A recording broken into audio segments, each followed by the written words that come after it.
We'll also have reports about the reaction of both people and nations around the world and the chances that the words will translate into actions. And after that, more of what we usually do here, reels, rolls, and reviews on Overnight.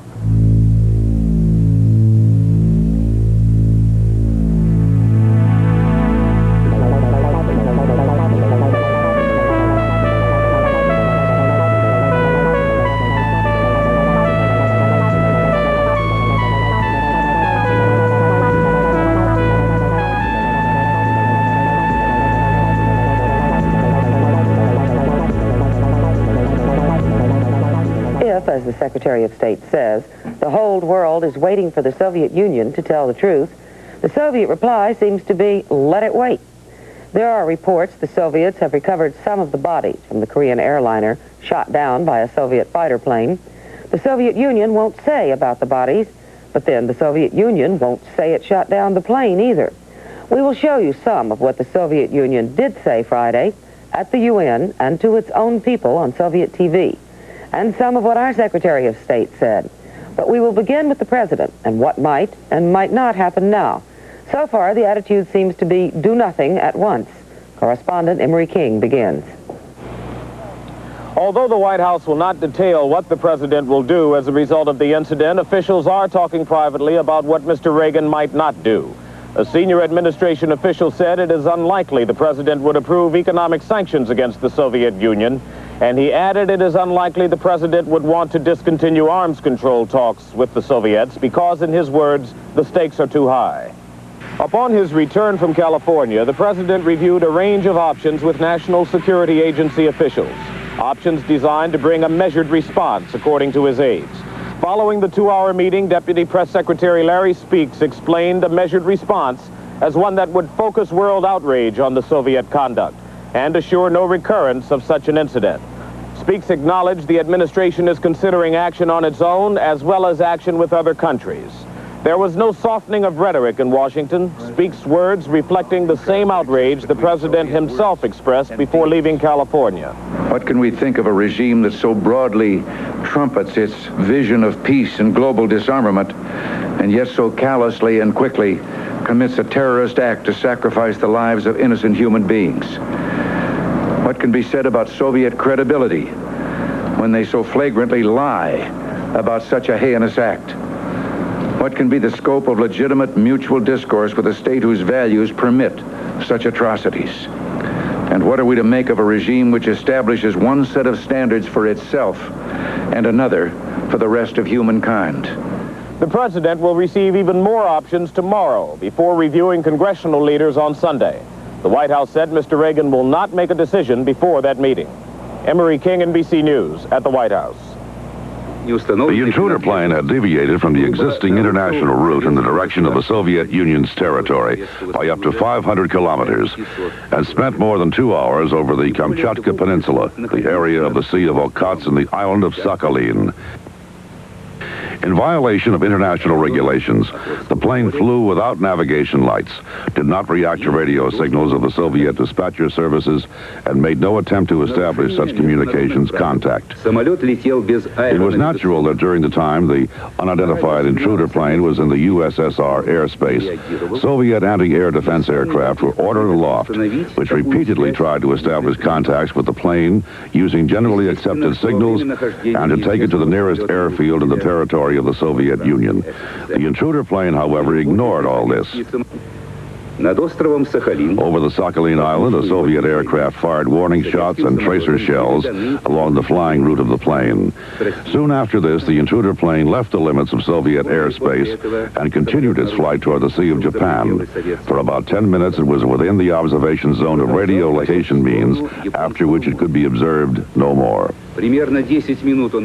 The Soviet Union has today issued another statement in its continuing effort to cover up the facts of the inhuman Soviet attack on an unarmed civilian airliner. They still will not admit the truth that they shot down an unarmed civilian aircraft. Why did the American authorities,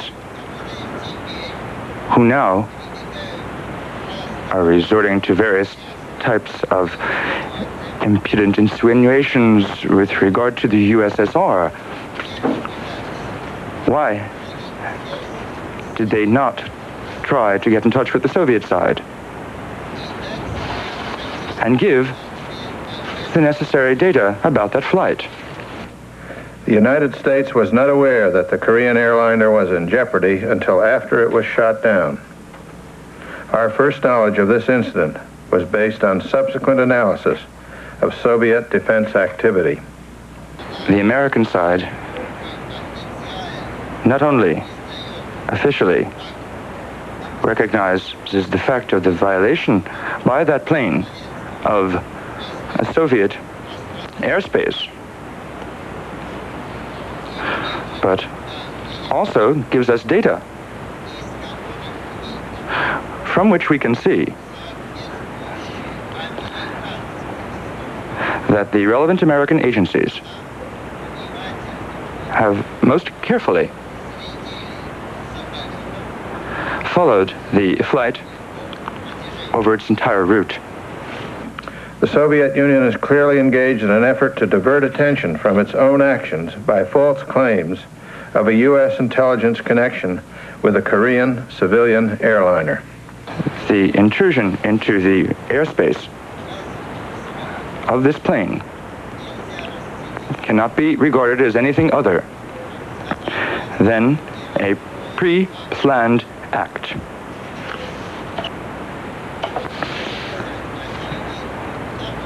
And what was counted on was that under the guise of a civil plane,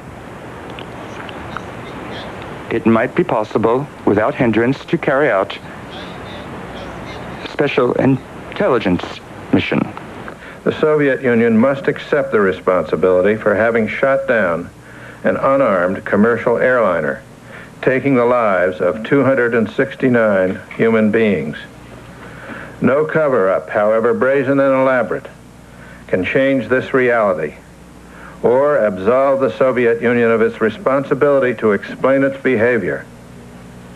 The world is waiting for the Soviet Union to tell the truth. While attention is centered on the sparring between the United States and the Soviets, the reaction to the crash of Flight 7 has been worldwide. Foreign ministries in many countries have demanded explanations of the Soviet ambassadors in their capitals. They fared no better than officials here. We have a report now from correspondent James Compton on these efforts in Europe and what the press and the diplomats in some major capitals there made of events. As Soviet Ambassador Viktor Popov left the Foreign Office in London, Foreign Minister Sir Geoffrey Howe said he had had no satisfaction from the Soviets. Well, I made plain to him our horror that this thing had happened, our revulsion at this quite inexplicable incident. I made plain to him also that it was bound to have done damage to international relations, and that the first and simplest way of diminishing that damage is for the Russians to come clean, to give us an explanation of what happened. I said that we would be demanding an apology, an explanation, compensation, punishment for the people concerned, and assurance that such a thing can never happen again. As European papers devoted pages to the incident, governments lined up behind the United States. It's a worldwide response. During the course of this morning, I happen to have seen ambassadors from countries for perfectly normal reasons in several corners of the world. And the first comment that each and everyone makes, whether it's people of that kind or you and I in the street, is one of astonishment and shock and horror. And astonishment at the insight this gives into the nature of the Soviet society, that such a thing can happen and remain unexplained. So if the world is to live with a government and a society of that kind, then the world has an interest in driving home to the Soviet Union the lessons that must be learned. Johannes Rau, president of the upper house of the German parliament. Das auf Befehl sowjetischer Militärbehörden geschah, dann ist das nicht nur menschlich zutiefst verachtenswert, sondern auch ein politischer Vorgang, den wir alle ernst nehmen müssen. Wir appellieren an die Sowjetunion, alles zur Aufklärung dieser schrecklichen Tragödie zu unternehmen und die Verantwortlichen zur Rechenschaft zu ziehen. Wir bekunden den Hinterbliebenen der Opfer unsere Anteilnahme an ihrem unvorstellbaren Leid. Indignation et condamnation dans le monde entier après la tragédie de l'avion sud-coréen abattu hier par des chasseurs soviétiques. C'est un acte de terrorisme. French TV, in an unusual move, gave nearly 2/3 of its newscast to the downed Korean jumbo jet. The official reaction was subdued, but in Paris, security was increased around Soviet diplomatic and commercial missions. James Compton, NBC News. L'ambassade soviétique à Paris.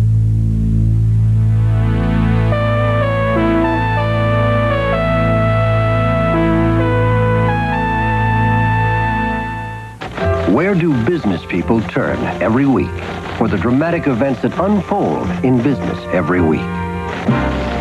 Business Week. In Business Week, you'll meet face-to-face with all the decision makers who influence your decisions, and you'll get complete coverage of the experts' forecasts on the business climate.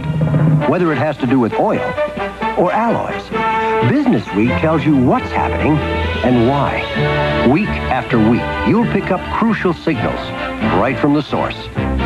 You'll get an inside look at the corporate game plan and corporate posture, the latest technology, and the newest trends.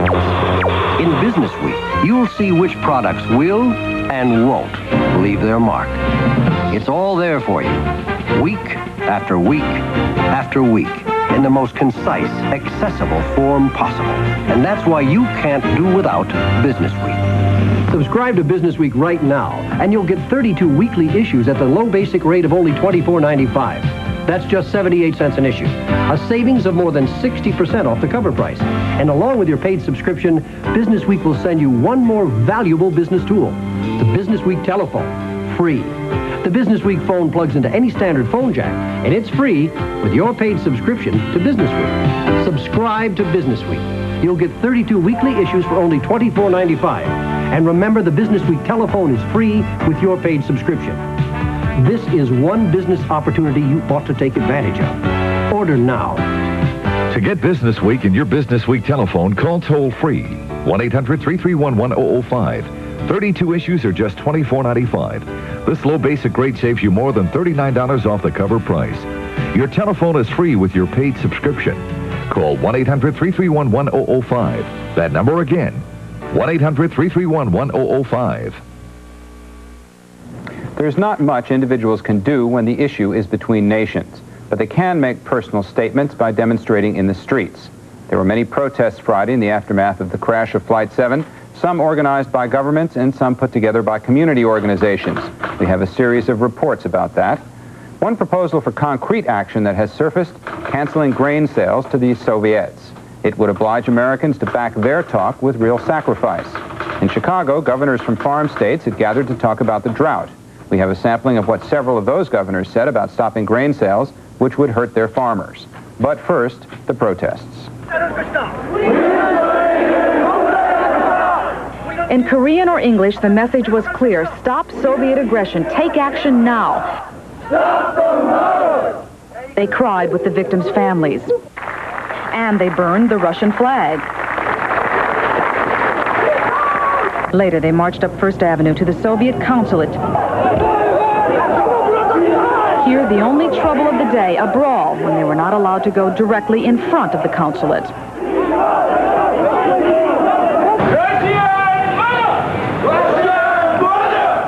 Bloodthirsty pirates.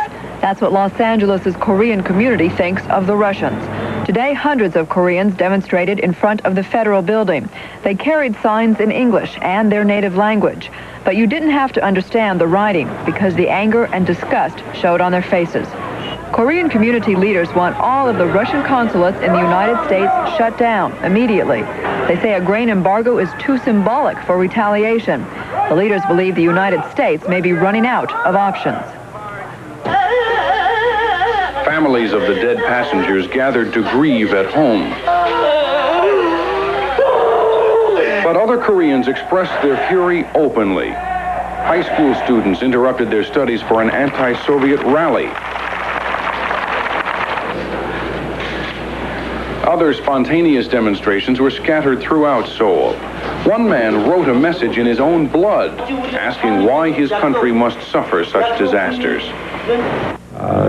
The only way to characterize the acts of the Soviets yesterday is murder. That's all it was, just plain, willful, wanton murder. And we've got to find a way to punish them. I hope we don't choose a grain embargo, because that just punishes American farmers. To come back now and suggest that we ought to pursue once again the folly of cutting off grain trade with other nations is in itself an outrage. It would victimize the American farmers. It doesn't hurt the Soviet Union. It doesn't change their policies. I find much of the criticism coming from particularly members of Congress who want to have a freeze on nuclear weapons. They want to cut the defense program, but they think the way to face up the Soviets is not sell them grain. And I think it's a bad idea. I would hope that we would be restrained in anything of that nature that we may do. Obviously, the president has a difficult situation on his hands, and I'll respect whatever decision he makes, just hoping it won't hurt Indiana farmers. And still, the question of why would the Soviet Union shoot down a civilian plane? All right, let us consider what we will, for lack of a more precise word, called paranoia. The Soviet Union says it was an attempt by the CIA to use civilian planes to spy. Well, spy on what? Here from Donald McCormick of the BBC, a report on the area, the history, and most of all, the importance to the Soviet Union. At the beginning of this century, Russia went to war with Japan and suffered a humiliating defeat in 1905. Some of the key places in today's headlines figured in the Japanese victory, as Japan took from Russia all the Kuril Islands and the southern half of Sakhalin. The Russians got their revenge 40 years later at the end of the Second World War. They swept into Japanese-held Manchuria on the mainland and went on to seize Sakhalin and all the Kurils. Another focal point of Russian sensitivity in the region is the Korean peninsula, rigidly divided into communist north and non-communist south ever since the Korean War of the early 50s. The importance of the Sea of Okhotsk to the Soviets is dictated by geography. It plays a vital part in the strategic nuclear balance between the superpowers across the polar ice cap. Around the sea is a formidable series of military bases. Petropavlovsk is the main naval headquarters. Komsomolsk is the largest submarine construction yard outside Soviet Europe, and it provides the Typhoon-class submarines, which will be the mainstay of the Pacific Fleet.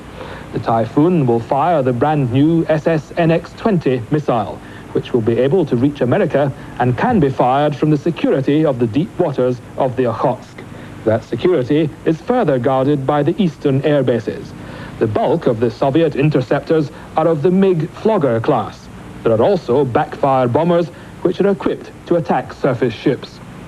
The Soviets' own surface Pacific Fleet is impressive, comprising 810 vessels, many of them based at Vladivostok, with others at ports scattered round the Okhotsk. The new Kiev-class aircraft carrier Minsk has just been deployed in the area. Insulating this military pond from curious Western intruders are the disputed Kuril Islands. Here, the Soviets have strung an underwater listening system along the archipelago to detect and keep out foreign submarines. Recently, too, they've been building up their forces on the islands, where they now have one whole division. This has been equipped with Hind ground attack helicopters, and within the last week, a dozen advanced MiG-23s have been sent to the Air Force base on Etorofu. The Russians would say their sensitivity about Western intrusiveness is well placed. The Americans have over 47,000 troops in Japan. American craft of the 7th Fleet regularly pay courtesy visits to Japanese ports. And next year, the United States is to begin the deployment of 2 squadrons of advanced F-16 fighter jets. It also operates a powerful eyes and ears watch over Soviet territory. The eyes from its AWACS long-range reconnaissance aircraft, the ears from its radar and communications center in northern Japan. For non-local intelligence, the Americans rely on their military satellites, which are said to be able to view objects as small as 8 inches across. The crash of Flight 7 is the current crisis. That doesn't mean that it has displaced the previous crisis. That one was Chad, and Friday, its government said a force of 3,000 rebel and Libyan soldiers, supported by tanks and artillery, attacked the town of Shaluba, about 100 miles north of the Chadian capital. The town was said to be the target of earlier Libyan troop movements, and French troops are deployed in the area. The Chad government said its forces had beaten back the attack, Western diplomats confirmed the fighting but had no information on its outcome. For some of the rest of what happened Friday, here's the newsreel.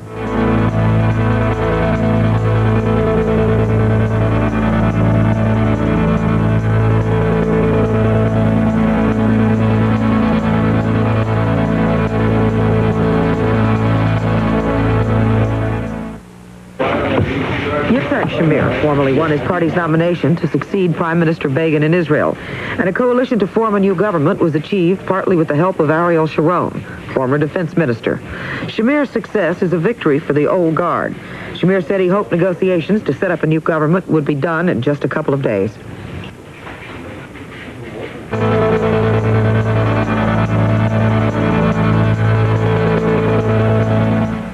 When the train's tank cars loaded with gasoline left the tracks, the people in the small Brazilian town thought it was a good thing, free gasoline for the villagers. But then disaster. An explosion, probably caused by a dropped match or a cigarette. At least 60 people have died, others have been horribly burned. People in small homes nearby were thrown 150 feet into the air by the blast. It's Brazil's worst accident in years.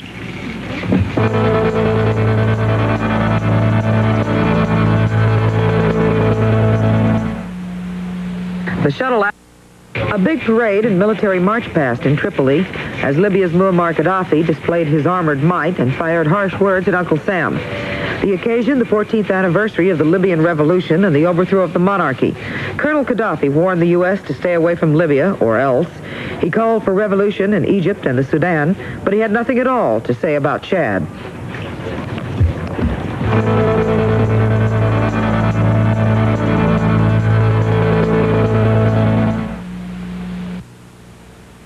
It's the $2 bill. You don't see many of them, and that's why black leaders want to use them to make a point about black economic power. They've asked black shoppers to get them at banks and to use them when they make purchases during the Labor Day weekend. It's to show shopkeepers how much of their trade comes from blacks, and to use this way to get the shopkeepers to treat the trade courteously and hire black clerks in stores where blacks trade. So if you had a $100 purchase and say you gave them 5 $2 bills, and at the end of the day these merchants are finding all of these $2 bills at the bottom of the cash register, then we have made our point.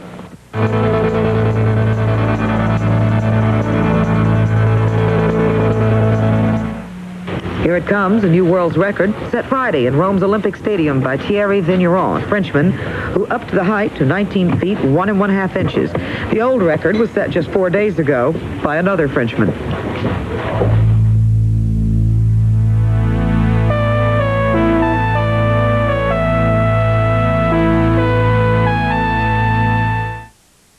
I'm Andy Granatelli, and I run Tune-Up Masters.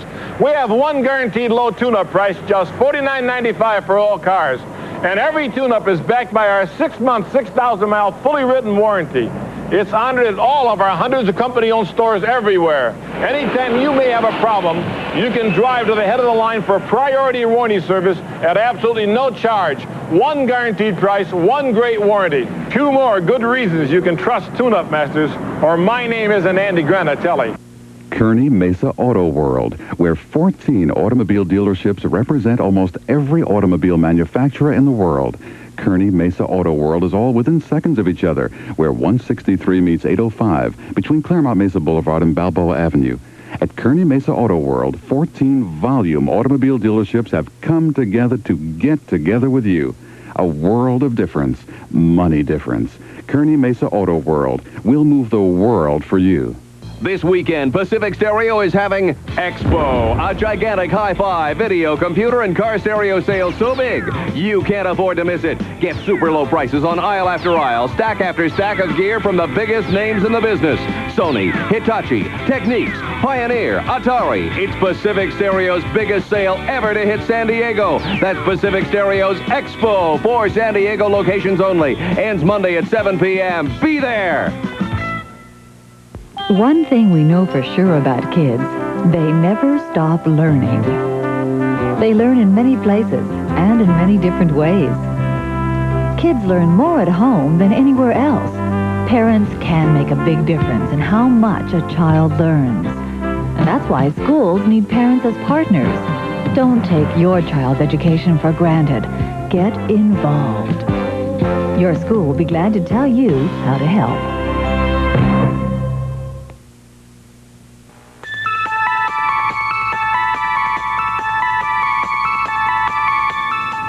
The name of Bette Midler, the singer, isn't one that you would expect to show up in this department. She is very prime time. But she's recorded a song that's found its way out to the edge of things where Not Ready for Prime Time lives. It's music, but it's also pictures. Pictures from the mind.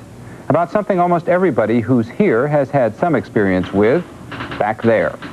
And these images are the toughest to deal with because they often contrast with the current images, what you see in the street, and sometimes not too favorably. The song's called Miami, and that's where the story's from. The reporter is Isabel de Quesada of WSVN. She told me that only in Miami you school was so far away.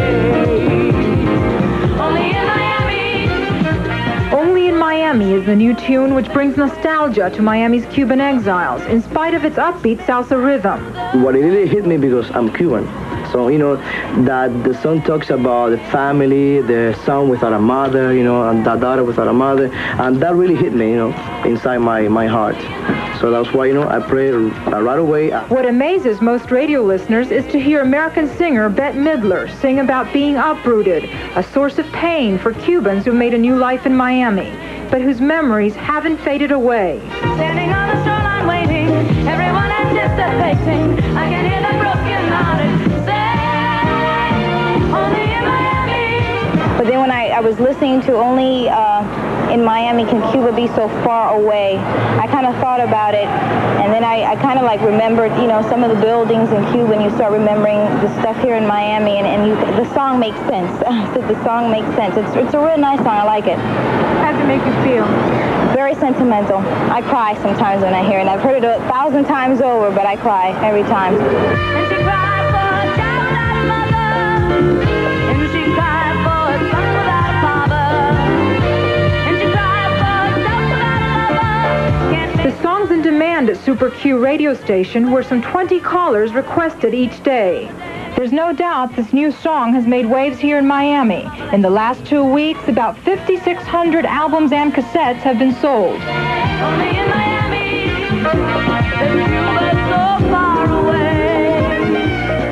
It just makes me think that being here in Miami, we're, 200 miles away from the coastline, and we're really worlds apart. And we're only 200 miles away, but there's such a difference between the ideologies and so forth, and we're only 200 miles away from each other. So Standing on the shoreline waiting, everyone anticipating. I can hear the broken-hearted say, only in Miami is Cuba so far away. Isabel de Quesada for NBC News, Miami. Only in Miami. Only in Miami. My Cuba's only in Miami. Is Cuba so far away? Only in Miami.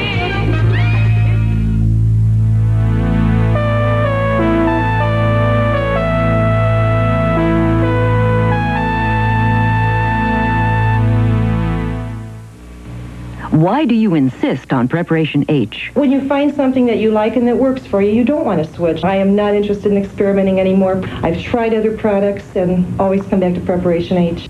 Doctor-recommended Preparation H often gives temporary relief from pain and itch flare-ups, even helps shrink swelling of inflamed hemorrhoidal tissues. My medicine cabinet only has Preparation H. Preparation H is super.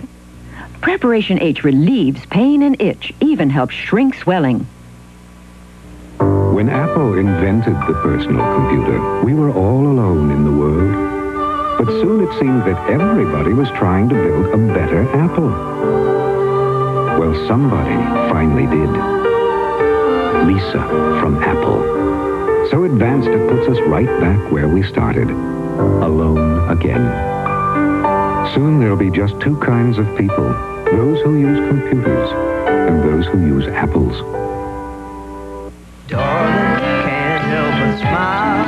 Each passing mile, bring my heart home to you. Color that's easy. Color that conditions the most. Make it happen. Nice and easy. It sells the most.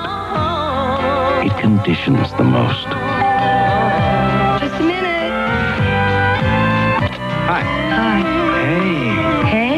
A warning to the people of Dallas. Bobby, looks like we got Friday night wrapped up this year. Just when you thought it was safe to go back into television. Manimal is coming. Manimal is coming. Bobby, come on! Mama, somebody help! Help!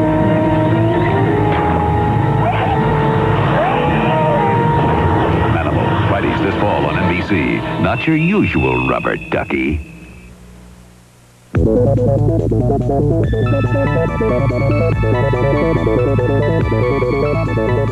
Time now for fashion notes from the world of sports. Shoppers at Bergdorf Goodman up in New York, up there on 5th Avenue near the plaza, can keep their eyes peeled for the Ken Norton collection. The former world heavyweight champion will be promoting a line of robes, pajamas, and underwear next spring. Norton's black and gold satin kimono robe with ruby and royal blue shawl collar will go for $250. Add another $150 for coordinated black satin pants with gold piping. Guys as big and as mean as Norton might just be able to get away with an outfit like that.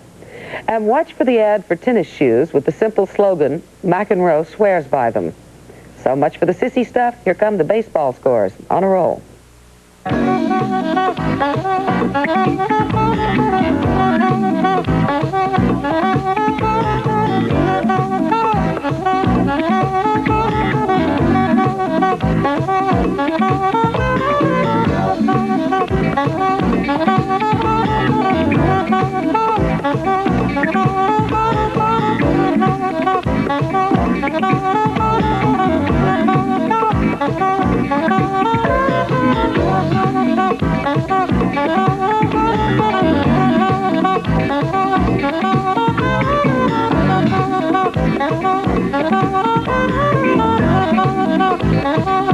Milwaukee third base coach Dave Garcia is talking sign language. Hit it where they ain't, he's saying, or maybe the check's in the mail. The ball is in the air, put there by Cecil Cooper. Angel outfielder Juan Beniquez tries hard. Real hard. Bob Boone sends a sinking line drive toward Rick Manning of the Brewers, who tried real hard, too.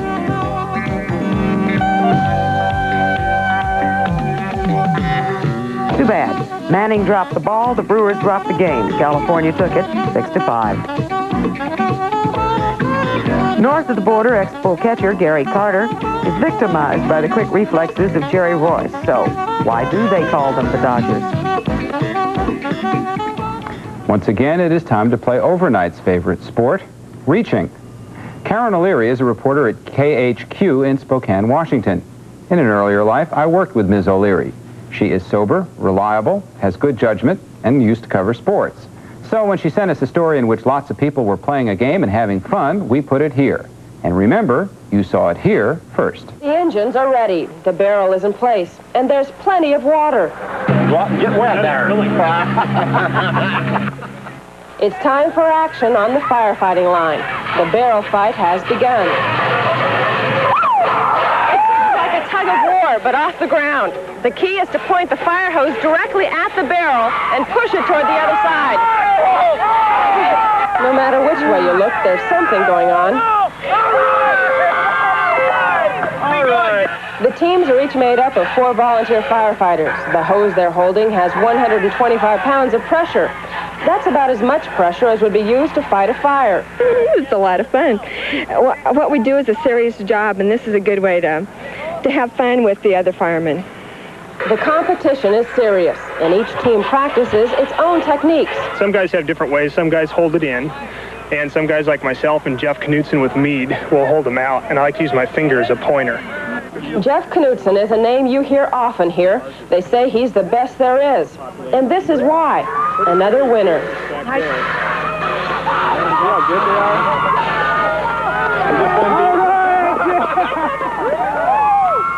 How do you do it? What's your strategy? Can't reveal that. It's a secret.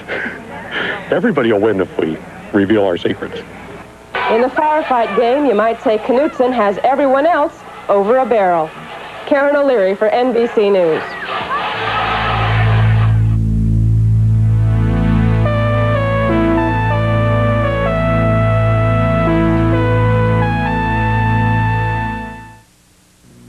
Kearney Mesa Auto World, where 14 automobile dealerships represent almost every automobile manufacturer in the world.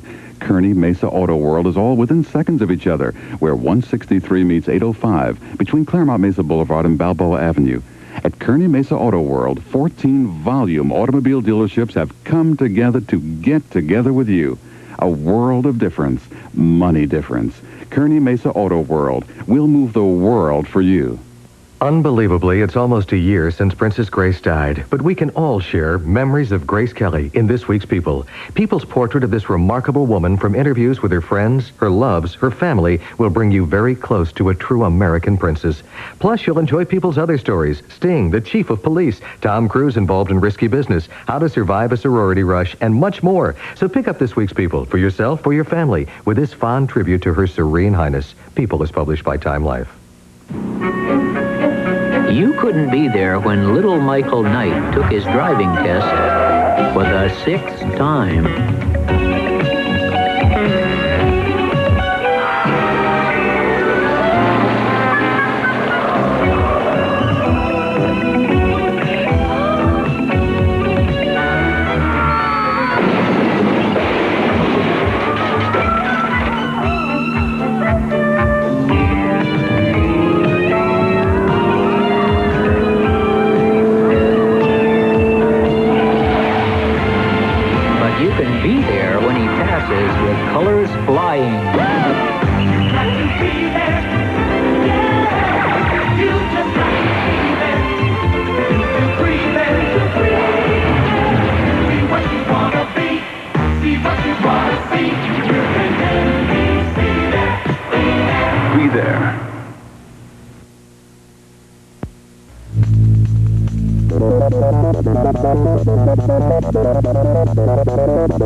Constant viewers, even those with short memories, will recall that Linda went to Cape Canaveral earlier this week to cover the nighttime launching of the Space Shuttle Challenger.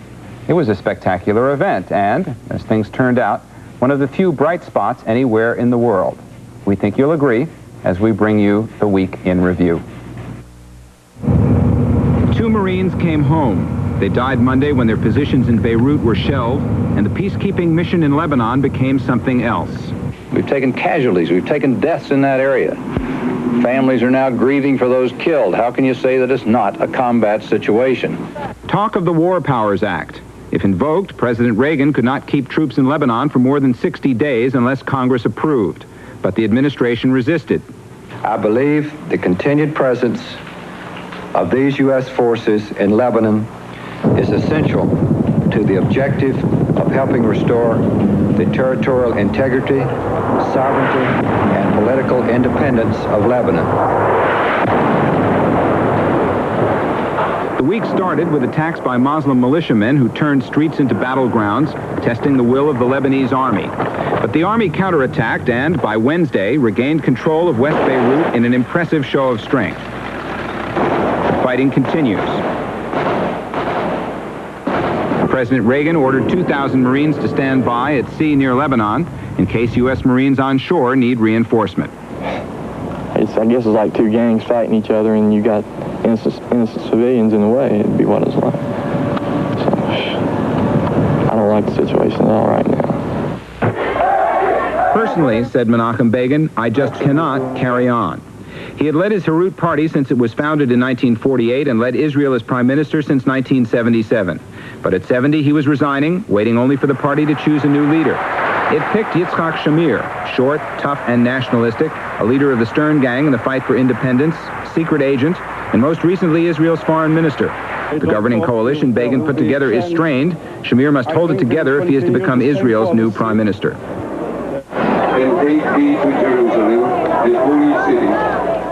The widow and her children agreed.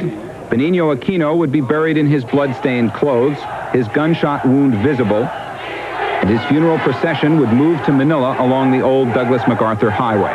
1 million Filipinos joined the march. President Marcos went on television to assure U.S. Senator Mark Hatfield that he was not involved. But only the local communists have gained from this. The gunman police shot dead was Rolando Gallman, a killer for hire. So said the police. But in the village they said he came from, nobody knew any Rolando Gallman. In the assembly, opposition leaders said Aquino's murder had destroyed public confidence in the Marcos regime. And at the funeral, Manila's cardinal denounced the oppression which, he said, makes every Filipino an exile in his own country. In his own land, he must only whisper and never shout what is true. He must tremble before those who are sworn to serve him. And he must hide his children if they refuse to bow down to tyranny. Got a cold from the Orient that I'm trying to get rid of, and I didn't think I'd survive this, but you were very kind. 12 hours later, Senator Henry Jackson died of a heart attack. He was 71. He had spent 40 years in Congress, the last 30 of them in the Senate. Jackson was a Democrat hawk, conservative on foreign affairs, strong for defense, but liberal on the home front.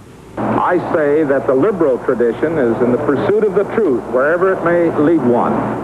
Jackson was the biggest vote-getter in Washington state's modern history. Only once did he get less than 55% of the vote. Twice he was a serious contender for the Democratic nomination for the presidency. Senator Henry Jackson, dead at 71. American helicopters overhead, and on the ground, American troops setting up camp, this time in Honduras. The muscle-flexing training exercise, Big Pine 2, may go on until April, with 5,000 Americans maneuvering with the Honduran Army. Nicaragua, please note. But these soldiers are from El Salvador, being trained in Honduras by United States instructors. Special Envoy Richard Stone went to meet the Salvadoran rebels. The soldiers are being trained to fight, and reported that the rebels aren't interested in free elections. Meanwhile, the Presidential Commission on Central America, set up to sort all this out, assembled in Washington to hear conflicting testimony from prestigious experts. I said that it was my judgment that the problems were essentially local in nature and that they must be addressed in their own terms and in their local context. Our problem in Central America is first and foremost global, second regional, with focus on the Cuban problem, and thirdly it's in country.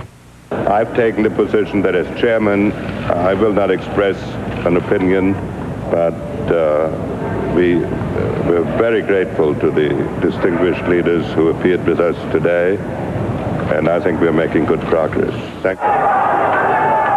Poles in Nova Huda ran from police truncheons and water cannons. They were trying to celebrate the third anniversary of the agreement with the government, which ended the Gdansk shipyard strike and gave the workers their own labor union for a while. In Gdansk, Lech Wałęsa and hundreds of supporters tried to lay flowers at the shipyard monument. But, said the soldiers blocking the way, only Mr. Wałęsa can go through. He did. Solidarity has been suppressed for a year and a half. Even so, thousands marched this week all across Poland. 5. We have engine start. 2, 1. We have ignition and we have liftoff. Liftoff. 32 minutes after the hour, and the shuttle has cleared the tower.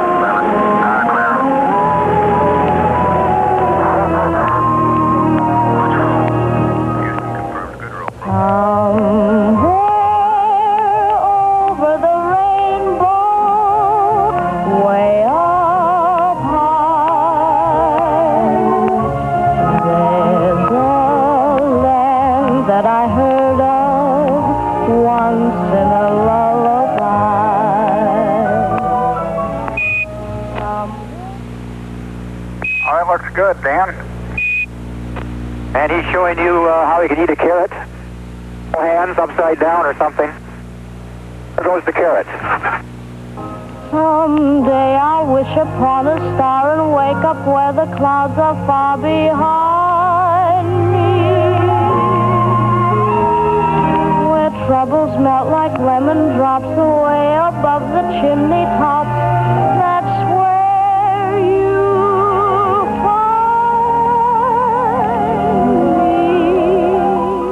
Okay, watch Dr. Bill. He's heading into his office now. And that is our week in review. If happy little bluebirds fly beyond the rainbow, why, oh, why can't I?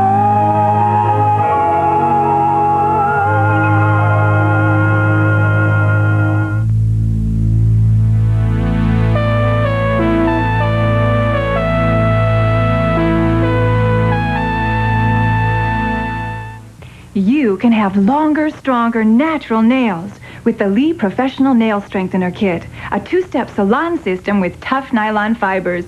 Brush Lee Strengthener across nails. Then apply a second coat lengthwise to build a network of nylon fibers to protect weak nails as they grow longer naturally. Finish with Lee Ridge Filler for salon smoothness. Grow longer, stronger, natural nails. Lee Professional Nail Strengthener Kit. Steak lovers, beware. Someone might snitch all your Heinz 57 sauce for her recipes. Well, here's my kind of recipe. Thick, rich, Heinz 57 sauce on a big, juicy T-bone. Love the way those savory spices surround a piece of steak. Why keep all this flavor just for recipes? He'll eat those words. Yes. Heinz 57 sauce, the recipe for savory steak and chicken and ground beef and... Sink the love boat, sink the love boat. 7 years on top and still afloat. How about you, buddy? I'll take that action, mister. You? This I gotta see.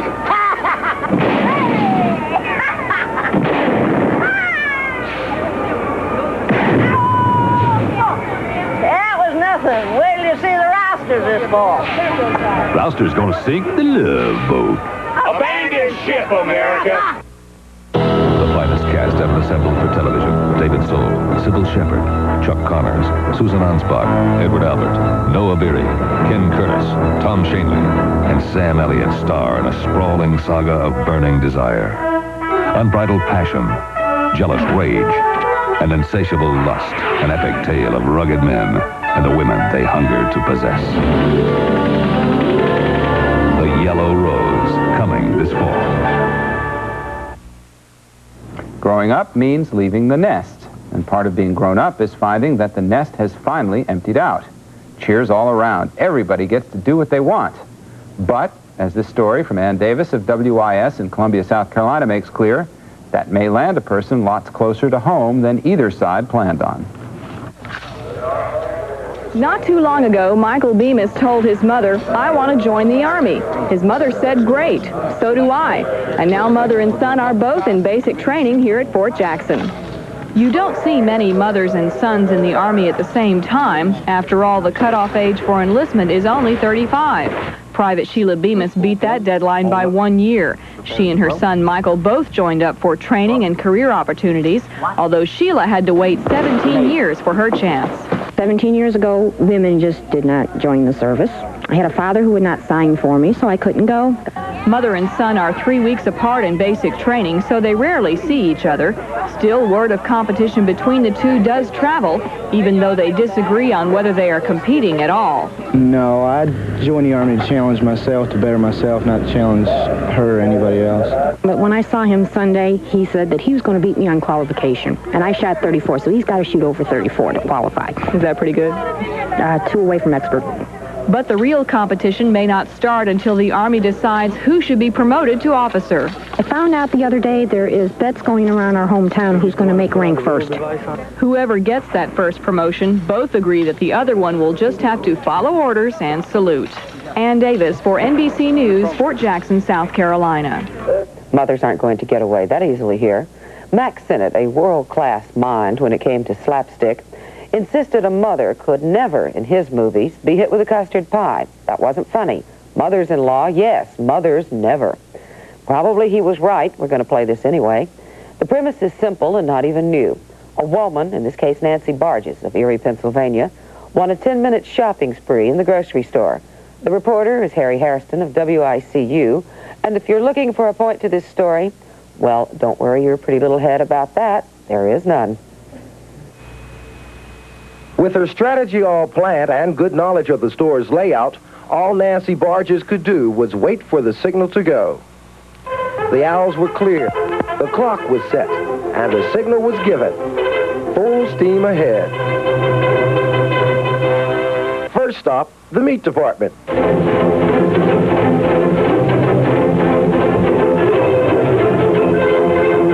Okay, that's enough there. Hurry, time's a-ticking.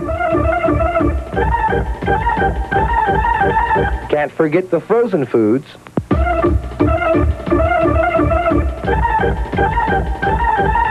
Ah, yes, must have some of these.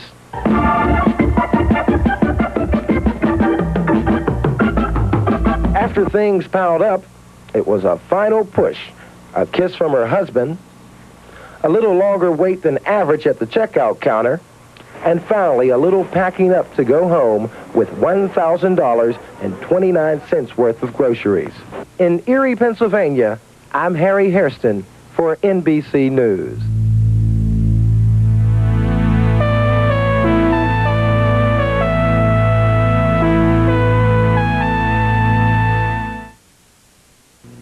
Kearney Mesa Auto World, where 14 automobile dealerships represent almost every automobile manufacturer in the world. Kearney Mesa Auto World is all within seconds of each other, where 163 meets 805 between Claremont Mesa Boulevard and Balboa Avenue. At Kearney Mesa Auto World, 14 volume automobile dealerships have come together to get together with you. A world of difference, money difference. Kearney Mesa Auto World. We'll move the world for you. This weekend, Pacific Stereo is having Expo, a gigantic hi-fi, video, computer, and car stereo sale so big, you can't afford to miss it. Get super low prices on aisle after aisle, stack after stack of gear from the biggest names in the business. Sony, Hitachi, Technics, Pioneer, Atari. It's Pacific Stereo's biggest sale ever to hit San Diego. That's Pacific Stereo's Expo, 4 San Diego locations only. Ends Monday at 7 p.m. Be there! You couldn't be there when nobody would eat with little Remington Steele. Something else, Monsieur Steele? But you can be there when he can't keep them away. I think I have everything I need. You've got to be there. Yeah, you just got to be there. Be what you want to be. See what you want to see. You can NBC there. Be there. How do you say no when you don't want another drink? I put my hand over my glass. I dump it out. I order soda, Water. coffee. It's a signal between us. I say I'd rather dance. I'm driving. I've got an early day. You don't need an excuse. I let it sit there. Thanks anyway. I just say I've had enough. How do you say no? Any way you want to.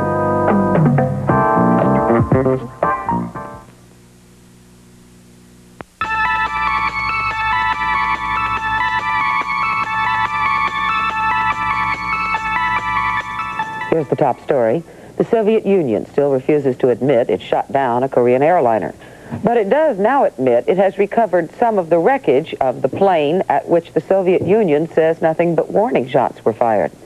The answers still continue to be unsatisfactory to this government, many other governments, and much of the world. President Reagan is expected to say what he will do about this on Sunday after he meets with congressional leaders. In this item, the nation's unemployment rate went up in August by 0.1 of 1 percentage point.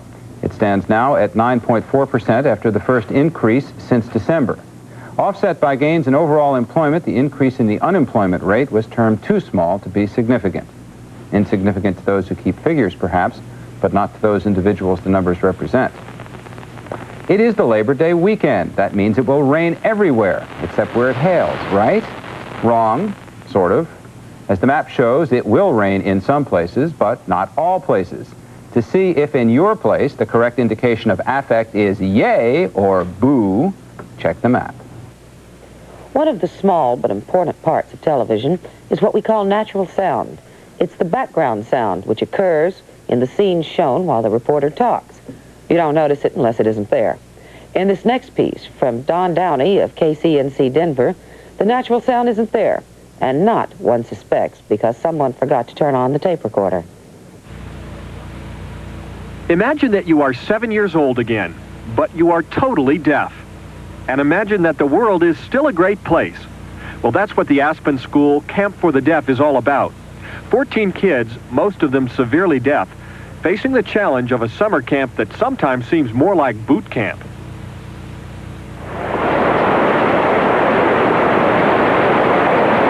That's Snowmass Creek you just heard.